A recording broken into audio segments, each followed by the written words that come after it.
RDC est une et indivisible. De la population de tout le monde, c'est qu'il faut tout arrêter pour faire face à cette situation.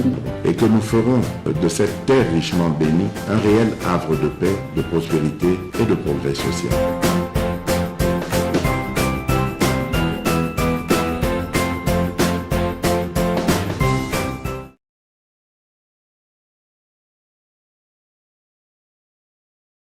Samedi à 18h30, ne ratez pas ces rendez-vous.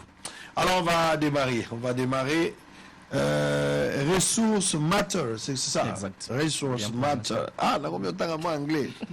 Alors, c'est quoi cette histoire de Ressources Matter, les objectifs? Oui, bon, c'est fixé. C'est quoi au juste pour la Congolais Zolando pour la première fois? Merci beaucoup, Ndeko Sango. Ressources Matter est une ONG internationale belge. To bandu ko travaille en RDC depuis 2017 et donc objectif nabiso ezali ko luka comment on peut renverser les paradoxes ndenge tozomona ke Congo eza na ba ressources potentielles belé mais population azo bénéficier nangote. Évidemment tozo travaille dans deux secteurs, tozo dans secteur minier et dans secteur énergie. Donc évidemment c'est dans na tongo eza pour le secteur énergie, donc c'est le secteur où moi je m'occupe. Donc secteur minier et ça s'occupe pas kanango. Donc natongo le uniquement secteur énergie. Donc tous allez réfléchir si comment est-ce que les Congolais peuvent bénéficier na mai ou azanango, na vent ou azanango, na solaire ou azanango pour que azo électricité au travail par les ressources. De plus en plus, les gens parlent comment capitaliser sur les ressources. Donc, de plus en plus, on dit que les pays sont potentiellement riches en ressources hydroélectriques, en solaire, en éolien, mais jusqu'aujourd'hui, tout ça dans les noirs. Alors, nous réfléchissons depuis 2017 sur comment est-ce qu'on peut transformer ou permettre à ce que les Congolais puissent vraiment avoir accès et utiliser ces ressources potentielles qu'il a pour l'électrification. C'est vraiment ça. Mais à côté de ça, il y a encore un autre concept, les réseaux Mwangaza. Oui. C'est encore autre chose. Je ne sais pas, y a-t-il un lien entre Mwangaza et Ressources Matter? Bon, c'est un lien qui existe effectivement. Il y a un lien de partenariat. Il y a partenariat parce que Ressources Matter, ça a ma capacité technique est belée. Où il s'agit que Aza collaborer dans l'organisation où il y a na base. Ce sont des ONG où il y a un objectif principal pour adresser le problème de l'électricité, accès à l'énergie. Alors, ensemble, il y a des ONG qui sont partenaires dans les ressources mater, où ils ont demandé un accompagnement technique. Basangani lisanga dans les réseaux, les réseaux Mwangaza. Les ONG sont au Katanga, ils sont à Lualaba. Donc Mwangaza, ils ont ensemble général. Voilà. Ils ont regroupé. Donc une plateforme où ils ont regroupé les ONG. Les ONG, entre autres les ressources mater. Les ressources mater, c'est pas dans la carte, ils ont la membre. Ok. La membre. Mais Tata na Bangonde, Mwangaza. Tata na Bango Mwangaza, parce que Mwangaza, ils ont fait rayonner les activités dans différentes provinces où ils ont adressé la question de l'accès à l'énergie de façon générale. Alors, Makambalo Tsiliki, tout le Bélanano depuis Bobandi, Alobi, le roi Ressources Mater, le bandit depuis 2017, et puis Mwangaza. Mwangaza existait depuis quand? Mwangaza existait dans forme de façon informelle. Très bien. Depuis avant même 2017. Ouais. Mais leur partenariat est bandit, collaboration na nini. To sangana ki to moni que non, je crois que c'est à Goma. À Goma 2021. À Goma en avril 2021. En avril 2021, tout ça qui na retraite moko na centre moko le Palotin. Pour toi que ça la réflexion sur la vision, nettoyer ko botisa Mwangaza avec les 9 organisations qui sont membres au bazar dédié na ko adresser makambo ya énergie pour na ko permettre à ce que niveau ya dessert na biso est très bas et ko mata quand même. Malgré les ressources, tout ça, les ressources belées, tout l'équipe est belé, mais tout ça, assez. Les Congolais souffrent avec une richesse à côté sans le savoir. Donc, nous sommes potentiellement riches, mais en soi, tu continues à souffrir. Ça sert à quoi? Ou ça te servira à quoi?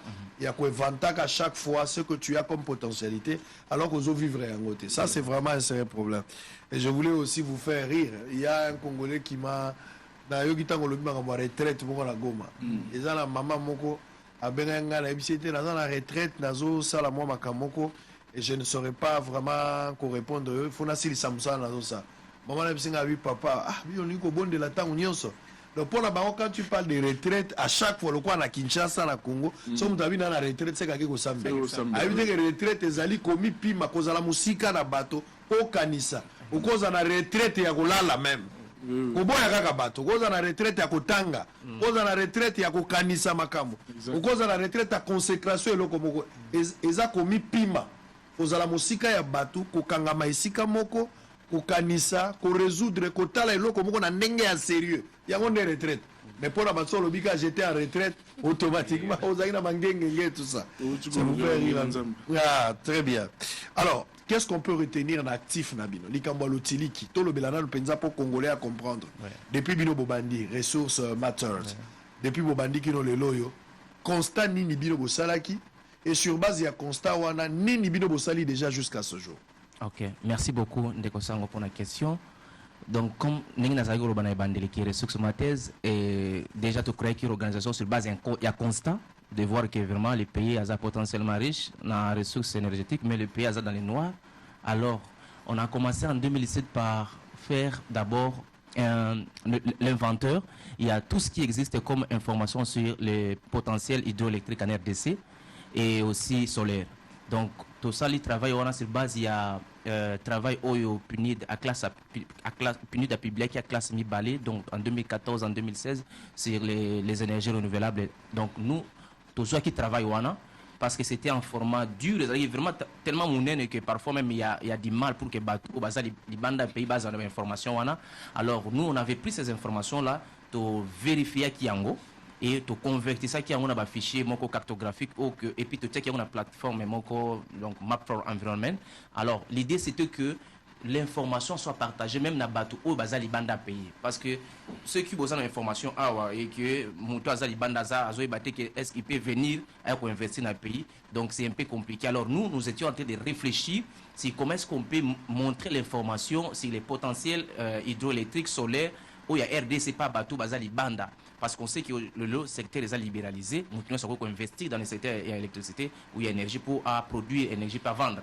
Alors, nous, on disait en 2017, si on pouvait transformer ces informations dans un fichier facilement partageable ou même les gens peuvent facilement avoir accès à l'extérieur du pays, donc ça sera déjà quelque chose de bon. C'est ainsi qu'en 2017, tu travailles ici, comment est-ce qu'on pouvait convertir les données, tu rendre en format cartographique, dans le site où on a PC, Map for Environment, donc sur le carte sur les potentiels énergétiques en RDC, vous verrez les informations, ça va apparaître sur les potentiels hydroélectriques solaires en RDC. On a même fait pour l'éolien, même si ça vraiment ma capacité pour un pays. Donc, et quand on commence à travailler en 2018, ça c'est déjà parmi les mamans que tu as en 4 depuis l'existence de Nabiso. Quand on commence en 2018, on s'était dit mais bon, donner seulement l'information sur les potentiels est suffisant parce qu'un investisseur a posé un retour sur investissement, il a besoin de voir la demande parce que même ceux qui ont un projet, le lot, il faut que tu demande des alliés pour que tout électrifie Batouana. C'est ainsi que tu as qui réflexion sur un projet à modélisation énergétique, comment est-ce qu'on pouvait mettre en place une carte où quand vous cliquez aux monnaies population dans cette place, même projection en 2025 ou 2030, mais aussi formation sur ressources d'une énergie au sol là. Est-ce que ça est la maille, est-ce que ça est la solaire, est-ce que ça est la vent pour que la population ait l'électricité. Et nous voulions donner l'électricité aux coûts moins cher. Donc c'est ainsi qu'on a commencé la réflexion en 2018-2019 avec l'université de Cape Town. Et parmi les défis qui ont tant de réflexion, c'était plus avoir des données. Dans le pays, tu as vraiment que problème à casse, beaucoup plus surtout dans le secteur de l'énergie, on a travaillé pour avoir les informations. Même quand les investisseurs arrivent, la première des choses, quand ils demandent les données, ce n'est pas disponible. Les gens gardent les données dans le tiroir, dans le bureau, et il y a des gens qui ont parfois des données, mais même des institutions, parfois quand vous allez, on vous vend des données. Alors, nous, on avait dit qu'il faudrait qu'on change les choses parce que nous, dans notre façon de travailler, il faut mettre l'information à la disposition des utilisateurs, des personnes qui ont besoin de l'utiliser pour pouvoir faire bénéficier les pays qui sont. Donc, nous avons travaillé sur comment on peut réunir les informations dans les secteurs. Et là, j'avais sillonné dans la ville de Kinshasa dans beaucoup de directions pour collecter les informations sur tout ce qui existe comme données, sur les potentiels hydroélectriques, thermiques, solaires en RDC. Alors, tout ça là qui est base de données WANA, et nous avions jugé bon, parce qu'il y a un problème aussi à qualité d'information dans le pays, qualité dans le secteur plutôt. Donc, donner parfois, il y a beaucoup de contradictions. On se disait, mais comment on peut vraiment arriver à corriger le problème? Alors, l'idée nous était venue à créer un groupe technique, il y avait experts. Bateau, Bazali, ou Baouti, dans l'institution, qui travailler dans le secteur énergie. Donc, tu réunissais au moins 15 personnes, ou Baouti, dans plusieurs institutions, entre autres le ministère de l'énergie, SNEL, des délégués, il y a la FEC, il y a l'ANAPI, il y a l'UCM, et il y a l'ISTA avec les CEREC, et il y a la CERD de Maman Catherine qui travaille sur les énergies renouvelables. Donc, au moins, on avait 15 experts avec qui nous travaillons chaque fois par rapport au problème des données. Donc, nous avons maintenant une grande base de données et la plateforme que nous avons mise en place, on a expliqué, c'est qu'il y a Congo et Pela. Donc, et cette plateforme, qui a vraiment une solution comment on peut électrifier Congo. Partout, dans toutes les contrées à pays, comment est-ce qu'on peut l'électrification et puis les ressources, il nous faut ça là pour électrifier pays et où ils ont coûté moins cher pour la population. Donc c'est un peu tout ça là que nous avons fait Congo, depuis... Moto et Pela. Congo et Pela. Congo et Pela. Voilà. Congo et Pela. Congo et Ngenga en fait. C'est ça. Mais Ngenga, ça sonne un peu bizarrement pour les Européens, donc il y a un autre checker Pela parce que quand tu dis Ngenga, chez nous on comprend, mais les Taliban Ngenga. Donc c'est un peu ça les soucis. Ça dit Congo et Pela, les alliés Nini Penza, Namokuse Zani. Namokuse Congo et Pela, ils ont outils à la disposition non seulement il y a des autorités congolaises, mais aussi il y a des investisseurs. L'autorité congolaise et puis Yonanga, Nenga Lobby, depuis la libéralisation du secteur de l'énergie, nous tournions sur un produire énergie et à commercialiser. L'électricité comme un produit marchand.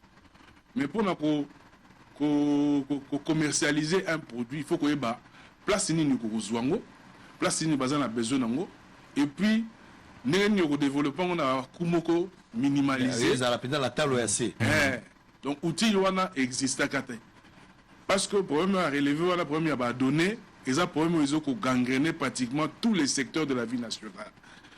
On ne peut pas se projeter dans des politiques pour gouverner Mboka, pour améliorer les choses, si on ne part pas avec des données fiables, état des lieux, tout dans la situation nini. Vous comprenez? Parce qu'avec ces données-là, on peut envisager la politique pour améliorer. C'est ça que plateforme Epelaza pour ça là. Et nous, au niveau de Mwangaza, l'organisation va travailler dans Bisso et ce sont les 3 objectifs. Nous avons accélérer, améliorer l'accès à l'électricité. Nous avons la transparence dans le domaine où on a l'électricité parce que depuis la libéralisation, l'entreprise va comme on meke.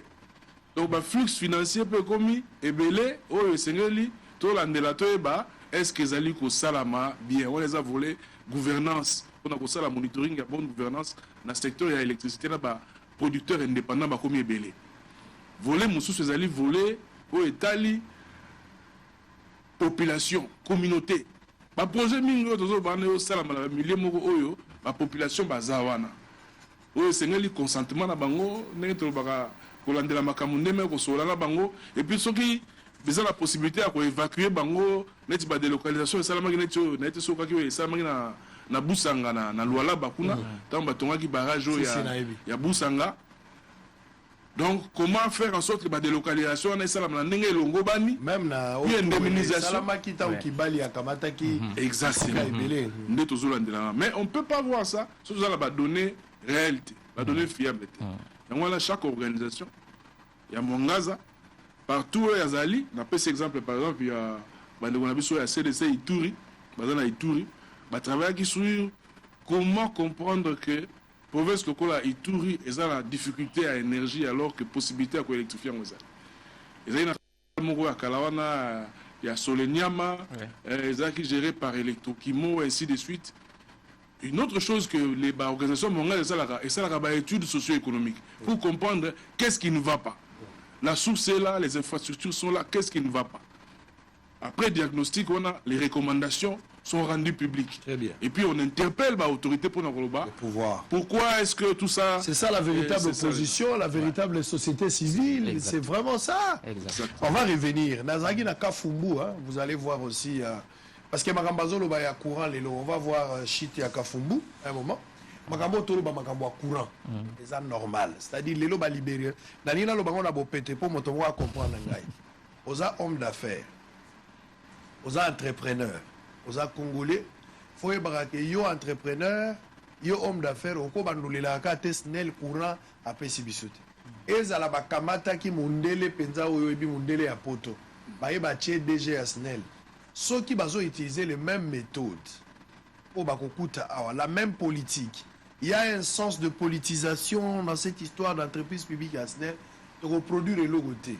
C'est-à-dire, à poto reçu, libéraliser le secteur, Congolais nyonso, oyazali, ezaloza moto mopaya, okokikoya, okotika karakati ya norme. Soko remplir ba critères na yo, okokipe kote ka courant. C'est-à-dire au Bibongaï n'a pas de produit courant quelque part. Au solo l'État pêche au mécanisme. C'est le roi Roselaka SNEL. SNEL il faut oublier ça. SNEL a une capacité au Yazanango. Mais pour résoudre le problème, il y a Molili à Congo, beaucoup de vendre la case SNEL. SNEL ne va pas résoudre la question totale. Ça il faut oublier. Alors entrepreneur, investisseur, qui a 4, 5, 6, 20 personnes, mis solo na bango.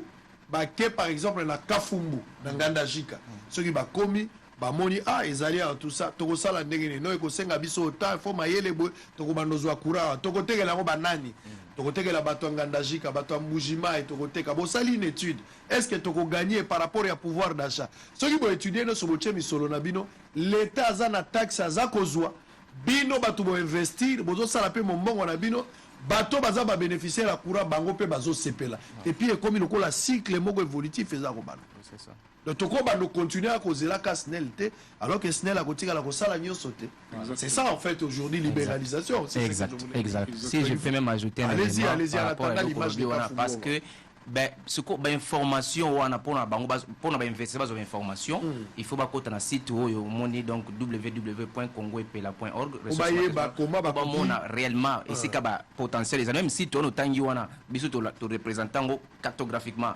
donc ce qu'on cliquer au kendetine c'est que zali au monipe c'est que énergie où ko permettre Congo to cause la molilité donc so to za molili na ba mayo nyonso to za lango partout er monde to ba ke maye ke kureke même na bana to komi na problème o expliquer moi na talaka moi na koli azo ebelo côté na bisa ki bino difficulté na zo ki na PC atango na utaki mo bembo ya suka bana ba ke vacances na retour to zo ya talaka moi na sali 15 jours azaki na mboka bapaya moi na zo mona na emwinda ebi kureke mais les jours où nous on arrive à Kinshasa tobimi kaka na aéroport ya Njili mwana zo mona tokoti na molili mwana zo kanzanga lokola Abraham na zo me Isaac na keko kanga mbeka nzoka mwana songe pana ba mais on est où là on est où papa on est où bah j'ai dit on est rentré chez nous eh ben pourquoi il fait noir bah j'ai dit il y a pas du courant c'est parti où nazangi na réponse à quoi bisa pona nini mwana zo kanzanga lokola Abraham zo me Isaac atumba mbeka nzoka bazonge pana bango et cette situation est déplorable. Allez Congo EP là suivez. On va se retrouver après.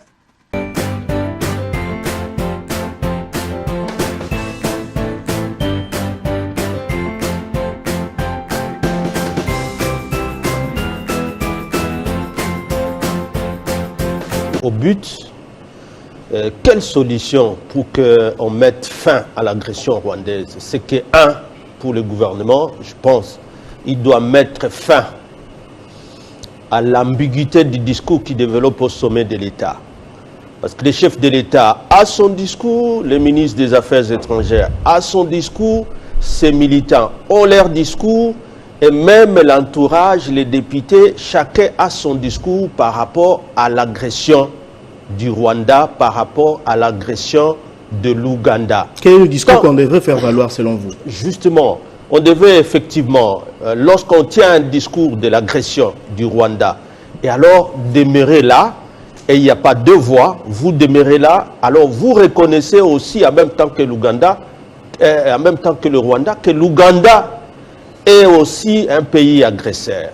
Nous l'avions dit dès le début, lorsque les députés, le président de la République, son gouvernement, les députés, tous soutenaient qu'après l'échec de l'état de siège, la solution passait par la mutualisation de forces entre FARDC et UPDF. Nous avions démontré que c'était une fausse stratégie et que cela ne fera qu'empirer la situation.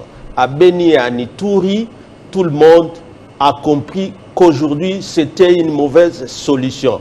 Ils sont passés, malheureusement, à la vitesse supérieure, à contradiction avec l'opinion nationale, à contradiction avec la population à l'Est.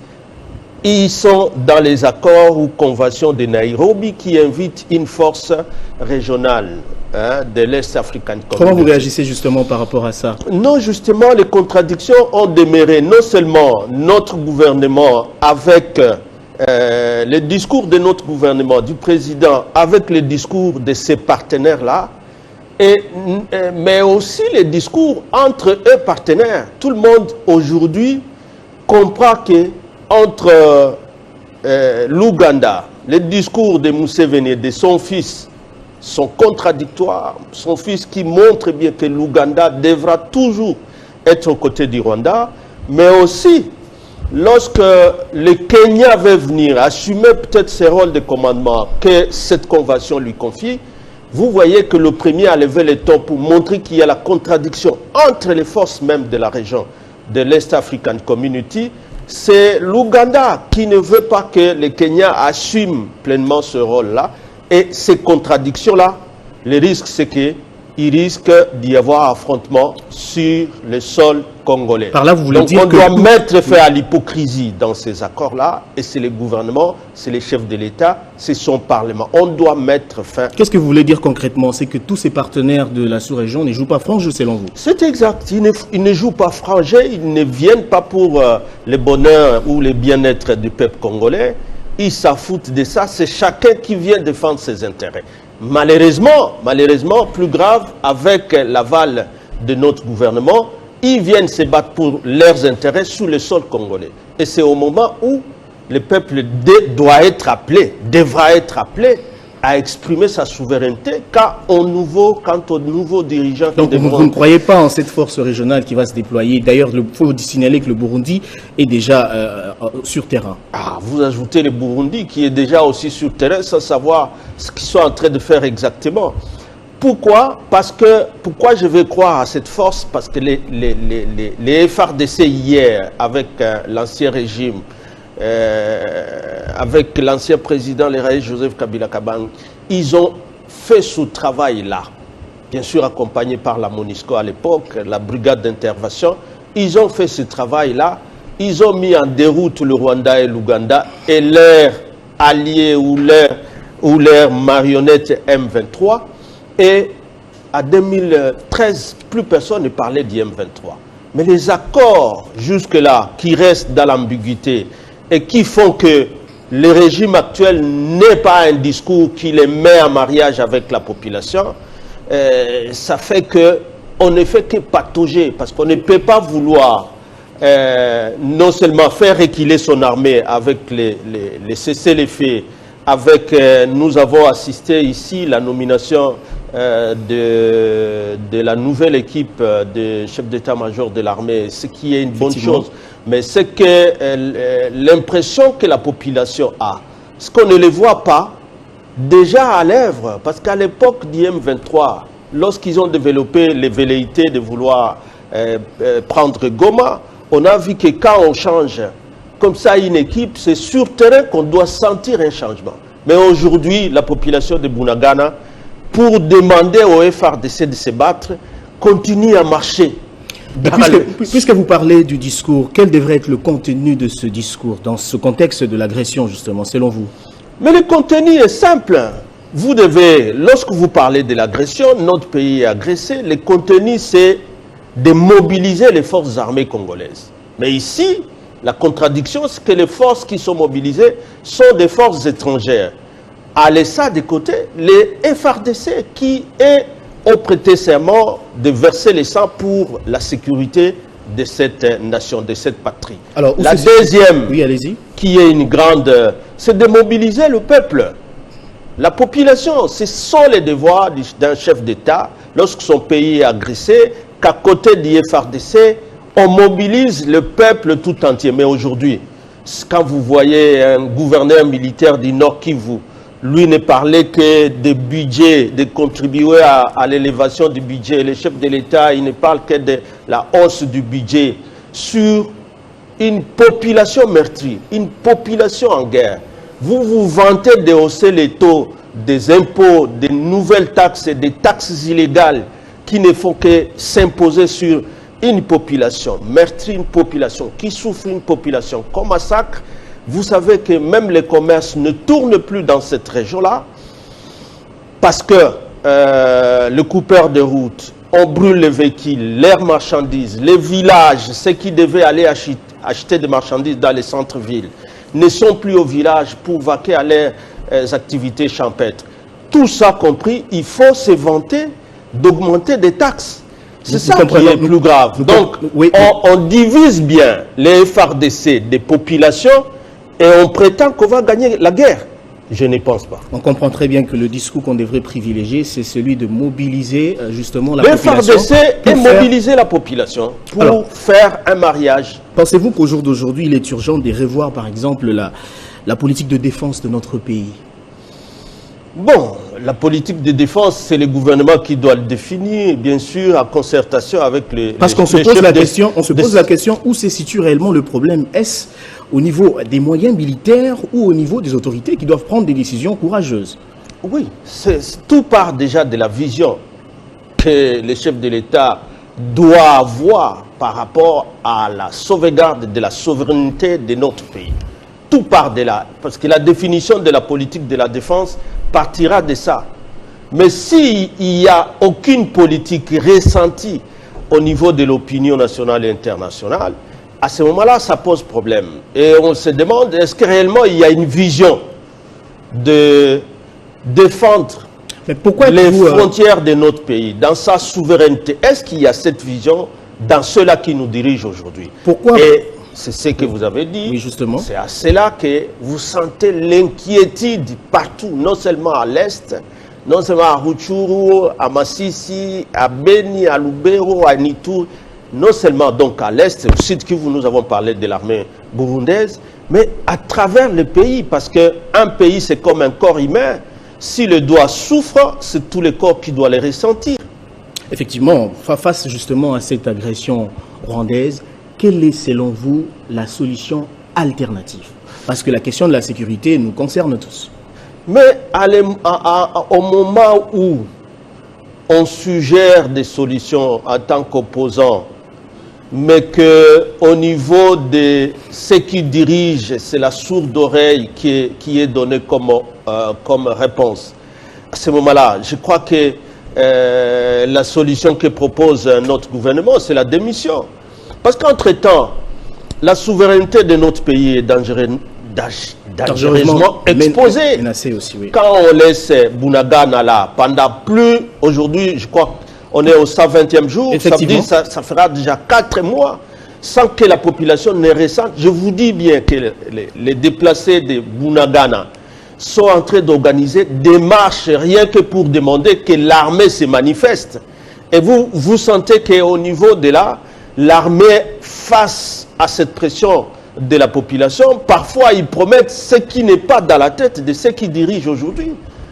Alors là, parce que depuis qu'il y a eu ces nominations-là, vous avez senti quelque chose? Qu'il y a quelque chose qui s'est fait par rapport à ça sur le terrain? Rien du tout. Quels sont les défis selon vous que devrait relever les nouveaux commandements de l'armée, selon vous? Bon, les défis, je ne sais pas, parce que les commandements militaires, les stratégies à mettre en place, ça, je crois que c'est dans les secrets. Mais ce que nous entendons comme population, c'est les effets de tout ce qui est planifié comme stratégie, comme tactique militaire de guerre pour bouter dehors ces agresseurs. Parce que ce qui fait peur, c'est quoi?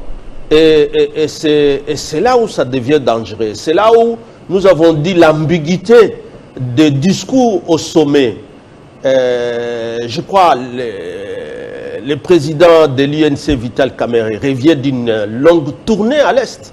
Effectivement. Et tout le monde a suivi comment chaque fois il était accueilli.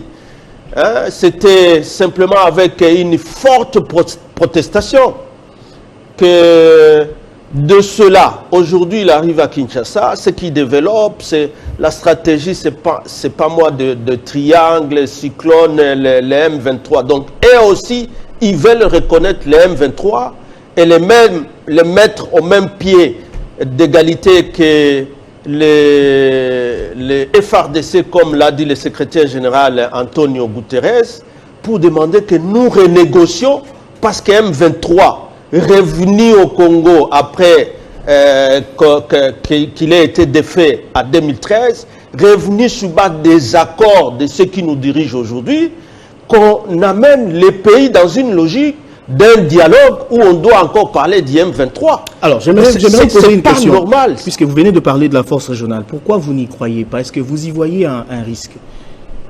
Je vous ai dit que c'était un mauvais choix politique du pouvoir de penser qu'en adhérant à la Eastern African Community, la première chose, ça sera de demander à ces pays de ramener ou d'amener les forces armées dans notre pays. Il faut également réduire les dommages collatéraux. Pourquoi? Parce que les membres influents de cette communauté, c'est le Rwanda et l'Ouganda, qui sont dans l'instabilité, dans la stratégie. C'est comme si ces pays ne peuvent pas vivre on ne devrait pas sans compter le Congo, sans piller les Congos. On ne devrait pas compter sur eux, c'est ce que vous voulez dire. On ne devait même pas, en tout cas, adhérer à ces moments. Alors, vouloir les ramener et les amener comme maîtres de la sauvegarde de la sécurité, c'est alors, soit on sait ce qu'on est en train de faire, soit on ne sait pas ce qu'on est en train de faire. Et la preuve, je venais de vous le dire, c'est qu'il y a déjà des contradictions entre eux. Et ces contradictions-là, s'ils les amènent jusque sur le terrain, ça sera aggraver la situation d'une population qui pourtant a quand même participé tout le temps aux élections. Puisque vous parlez de la population, la pression ne faiblit pas sur la MONUSCO. La population de l'Est n'en veut plus. Comment réagit le PPRD face à ça? Est-ce que la MONUSCO devrait aujourd'hui plier bagage face à cette pression sur laquelle lui fait justement la population?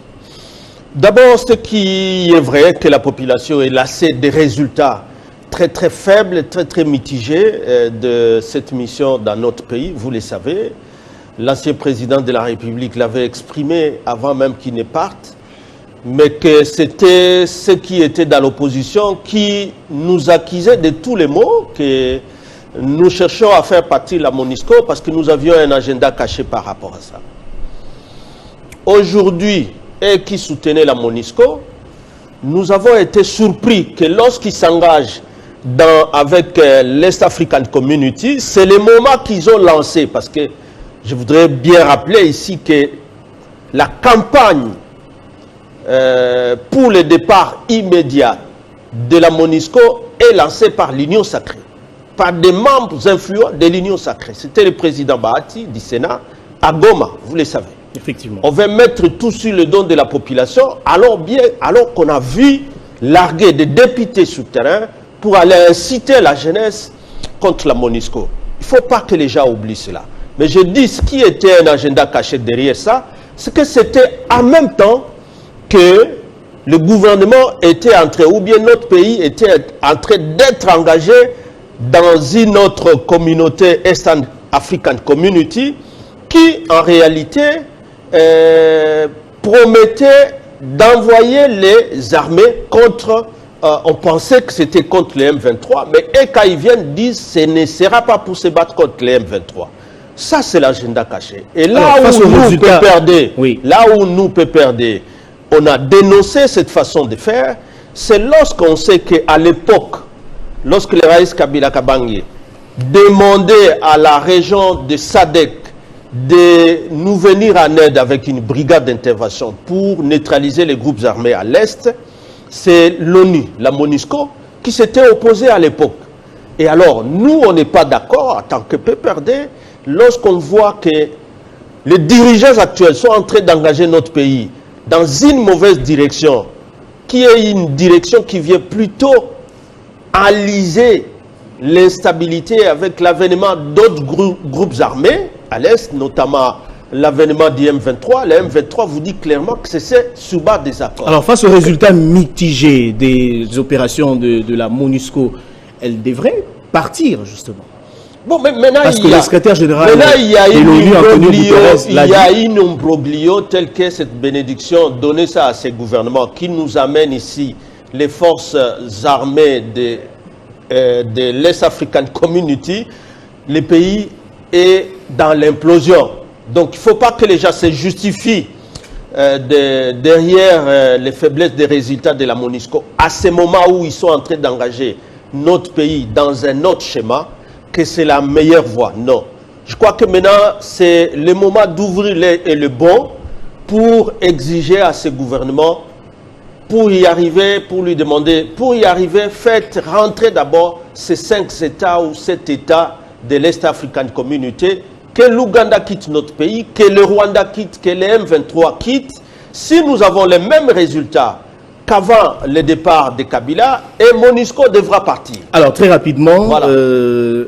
Ferdinand Kambere, après le discours du chef de l'État à l'ONU, les Congolais pensaient que quelque chose allait changer, ça allait quand même faire bouger les lignes, mais rien n'a changé. Aucune pression n'est faite sur le M23 pour quitter la cité de Bunagana. Pensez-vous qu'on ne devrait plus compter justement sur la communauté internationale? Je vous dis que j'ai entendu les gens pour dire le chef de l'État a haussé les parce qu'il faut dire que l'embargo demeure, hein, l'embargo sur les armes demeure. Oui, je dis, il faut dire que les gens, j'ai suivi des gens qui ont dit, qui ont salué le chef de l'État parce que les tons, il a haussé les tons contre le Rwanda, il a dénoncé l'agression. Mais je dis, qui pouvait le croire lorsque dans un même discours, il hausse les tons et qu'à la fin, il fait l'apologie il glorifie ces conventions de Nairobi qui veulent ramener les mêmes forces agresseurs dans notre pays.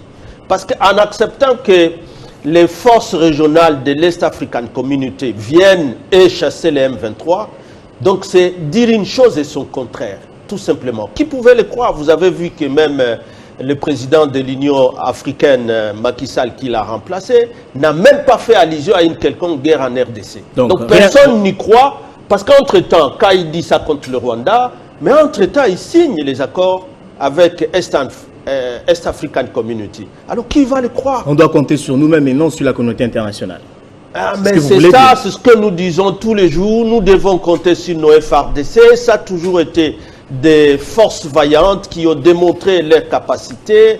En tout cas, il a hérité ces FARDC comme une puissance militaire au centre de l'Afrique, 8e en Afrique. On ne peut pas négliger notre armée pour aller embrasser les armées étrangères, surtout des pays nous fait mal à l'Est. Nous sommes en train de chuter. Ferdinand Kambere, secrétaire permanent adjoint du PPRD. On va aborder une deuxième thématique en quelques mots par rapport aux élections qui sont prévues justement selon la Constitution en 2023. Mais il y a quand même des experts qui émettent des doutes. Il y en a qui pensent qu'il y aurait peut-être un glissement au regard du temps qui nous reste. Comment vous réagissez par rapport à ça?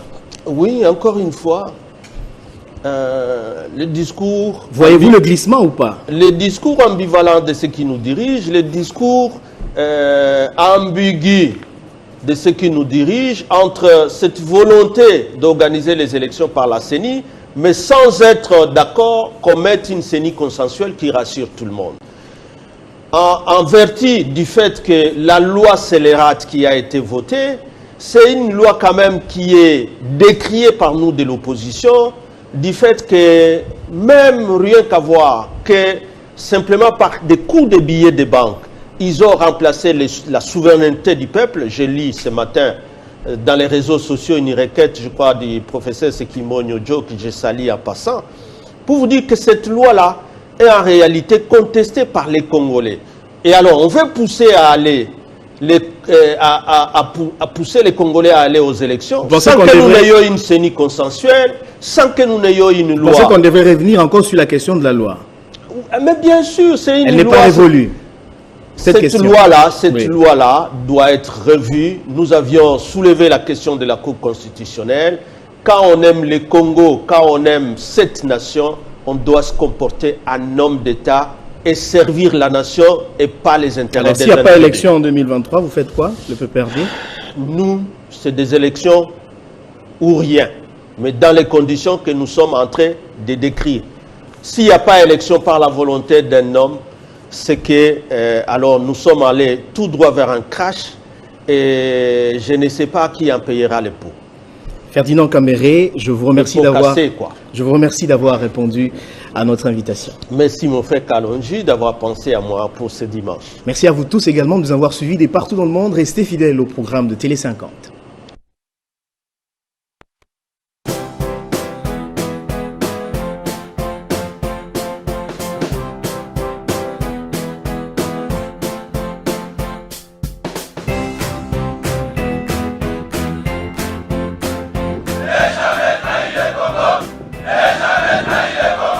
La RDC est une et indivisible. De la population et de tout le monde, c'est qu'il faut tout arrêter pour faire face à cette situation. Et que nous ferons de cette terre richement bénie un réel havre de paix, de prospérité et de progrès social.